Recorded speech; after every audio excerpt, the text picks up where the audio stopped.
This video I will be dealing about the introduction part of the internal capsule, and the arterial supply and the clinical anatomy will be dealt in another video.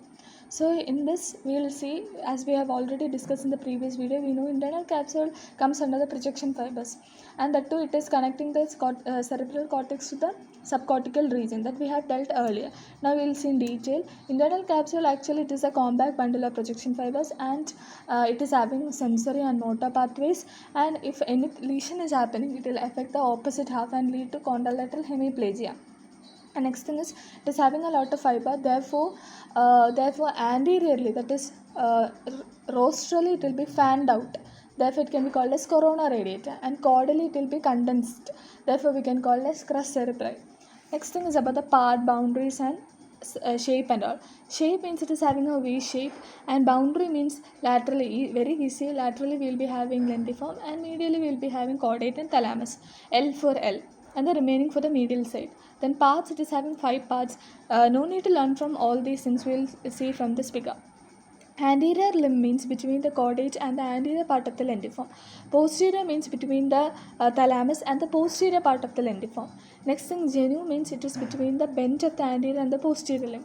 Then retro means behind the lentiform. Sub means below lentiform. That is the thing. Now constituent fiber means it is having both sensory and motor fiber. That is why we said if anything is happening, any lesion is happening, it will be leading to contralateral hemiplegia. Now we will see the motor fiber. Motor fibers and sensory fibers are there.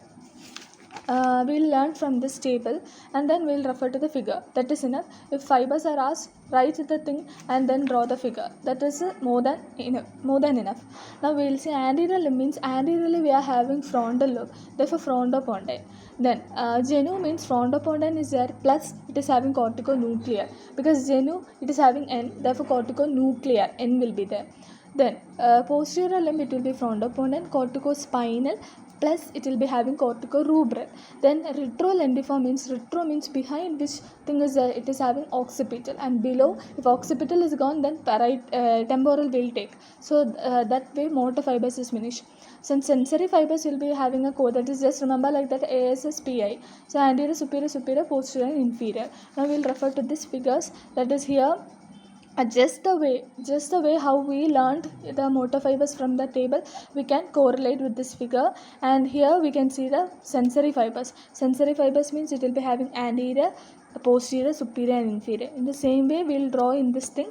This is showing the motor fibers and this is showing the sensory fibers. So it will be very easy to learn from this table and then refer to these figures.